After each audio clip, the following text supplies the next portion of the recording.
মাননীয় প্রধানমন্ত্রী আমাদেরকে কিছু নির্দেশনা দিয়েছেন, বিশেষ করে যে সাম্প্রতিক সময় গত মাসে যে আর্থকোয়েকের দেখা দিচ্ছিল বিভিন্ন জায়গায়, সে কারণে উনি বিশেষ করে ঢাকা কেন্দ্রিক আমাদেরকে 1000 ভলান্টিয়ার, যেটা আমাদের কোস্টাল এরিয়াতে আছে, ওই মডেলে তৈরি করার জন্য আমাদের একটা নির্দেশনা দিয়েছে।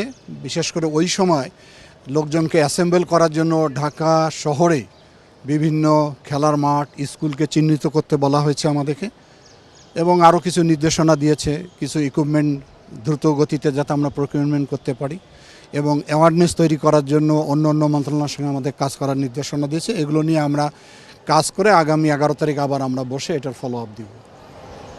এর বাইরে আর কোনো আলোচনা হয়েছে কি? এটা নিয়ে আলোচনা হয়েছে মূলত।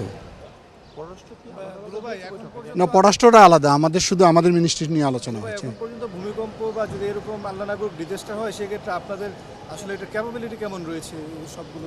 এই ক্যাপাবিলিটি বিল্ড আপের জন্যই আলোচনাগুলো হচ্ছে। এখন পর্যন্ত মন্ত্রণালয় কেমন আছে? না আছে, আমাদের যেগুলো ইকুইপমেন্ট আমরা প্রকিউরমেন্ট করছি, এগুলো আর্ম ফোর্স ডিভিশনে আমরা দিয়েছি, কিছু ফায়ার সিভিল ডিভিশনকে দিয়েছি।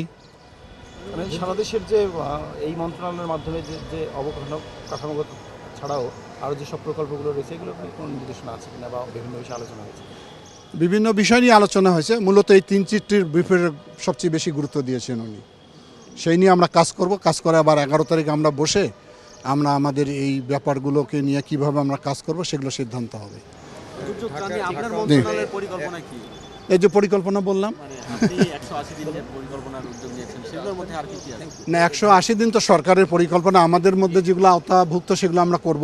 রাজধানী তো ভূমিকম্প প্রবণ এলাকাই বটে, মানে এত বড় বড় হাই রাইজ বিল্ডিং যেগুলো আসলে নিয়মকানুন ছাড়া অনেক কিছু হয়েছে, দুর্বল অবকাঠামো, সেই জায়গাগুলোতে কোনো ধরনের কঠোর নির্দেশনা আছে কিনা, আপনাদের কোনো ধরনের তদারকির জন্য নির্দেশ? এগুলো তো বিল্ডিং কোডের মধ্যে অন্তর্ভুক্ত করা থাকে, যেগুলো আলোচনায় থাকে, যেগুলো হ্যাঁ গৃহ মন্ত্রণালয় এরা এটা দেখাশোনা করে।